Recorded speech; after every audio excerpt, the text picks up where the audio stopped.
Bismillahirrahmanirrahim. Elhamdülillahi Rabbil alamin. Vessalatu vesselamu ala Rasulina Muhammedin ve ala alihi ve ashabihi ecmaîn. Musulman doganymyz sorapdyr. Dilegedende Peygamberimiziň welilerin hak hormaty üçin dileg etmek dogrymy, şirk bolýarmy diýipdir. Musulman doganlar dilegedende Peygamberimiziň haky üçin, awliyalaryň hormaty üçin diýip dileg etmek şirke girmeýär. Şirk däl. Emma şu hile edip dileg etmek dogrymy, bolýarmy ýa-da bolmaýarmy, sahih delili barmy ýa-da ýokmy? Bu barada ähli sünnet alimler ihtilaf edipdirler. Ýagny bolýar diýen alimlaryň ba, bolmaýar diýen alimlaryň ba. Mysal üçin Imam Ahmed Peygamberimiz sallallahu aleyhi ve sellemiň hormaty üçin diýip dileg etmeklige ruhsat berýär. Bolýar diýär. İmam Şevkani Peygamberleriň, awliyalaryň hormaty üçin diýip dileg etmeklik jaiz diýär. Emma mekruh, jaiz däl, dogry däl diýen ulamalarym bar. Mysal üçin Hanefi mezhebiň kitaplaryndan Hidayada Kitabul Karahiyye bölüminde şeýle diýilýär: "Ve yukrahu an yaqula ar-rajulu fi du'aihi bi haqqi fulanin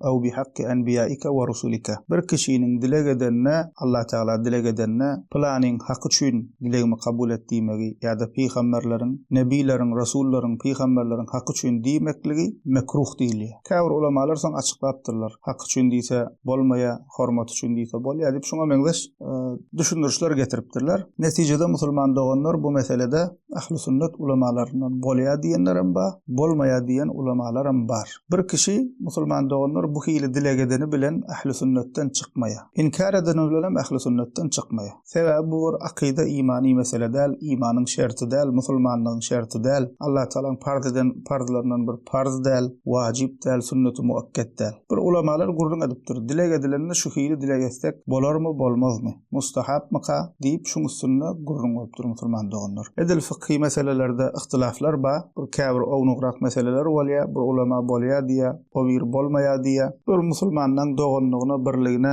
ziyan bermeýär bu zatlar. Şu hil meselelerden. Şonuň üçin musulman doganlar bu hili dileg etmeklik ihtilafly mesele bolýar diýen emma bolmaýar diýenem bar. Emma bu hili dileg etmegi kabul edýänler tarapyndanam, kabul etmeýänler tarapyndanam käbirleri bu meseleň üstünde dawa edip bolşundan beter ulaldyp ýörenler bar. Kabul edýänleriň arasynda bu hili dileg etmegi halka hökman dileg edende şey diýmeli, ähengine öwre diýenler bar. ýa-da hökman dileg edende şey diýmek bir farz wajib bäli diýip düşünýänler bar. ýa-da şu hile edip dileg etmese peýgamberimiz gowwarmydigi diýip düşünýänler bar. ýa bolmasa şu hile dileg etmegi kabul etmeýänler Wahhabi bir zat diýip atlakyp garalaýanlar bar. Ene bu musulman doganlar kabul edýänleriň içinde öte geçýänler. Elbetde bu insanlar jahilliginden edýär bunu. Düşünýänliginden, bilýänliginden däl. Jahillik sebäpli şu ýanky diýen zatlarmy edýärler, öte geçýärler. Edil şonuň ýaly musulman doganlar bu hile dileg etmegi dogry kabul etmeýänleriň arasynda da öte geçýänler bar. Şu birji alimyň sözüni alýarda başga ulamalaryň näme diýenden habary ýok.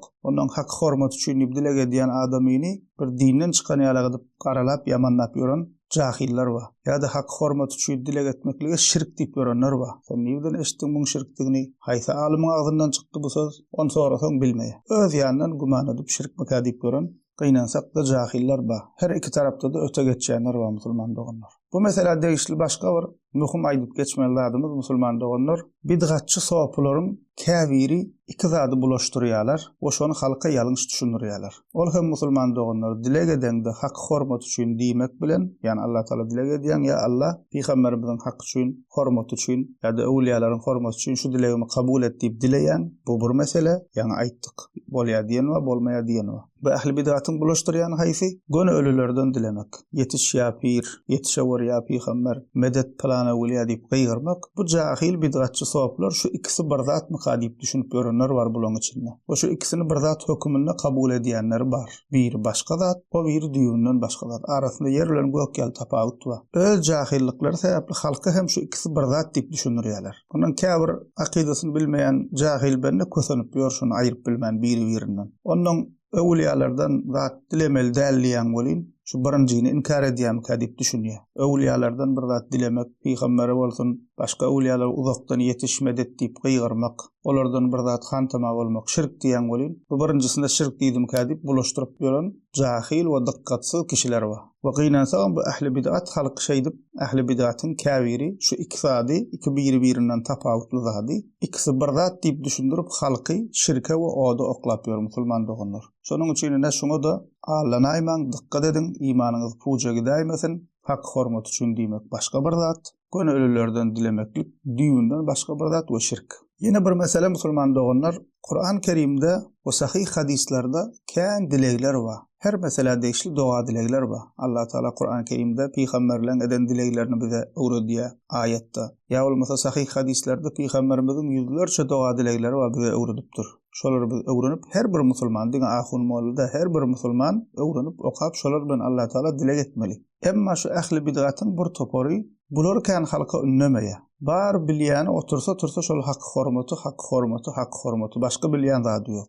Bulary näme öwretmeýär, bulara üns çekmeýär. Ondan käbir biziň insanlarymyz näme diýip pikir edýär şu hak hormatyndan başga dilek ýok ýalak ýa iň gowsy şumuka şey diýip dilesek %100 dilegimiz kabul bolýarmyka diýip şey diýip ýalňyş düşünýärler. Şonuň üçin musulman doganlar birinji bilen öwrenmelimiz Kur'an-ı Kerimde we sahih sünnetde gelen doga dileklerdir. Şolary öwrenjek bolmaly birinji bilen. Şoňa da näme musulman doganlar dikkat edelim. Elhamdülillahi rabbil alamin.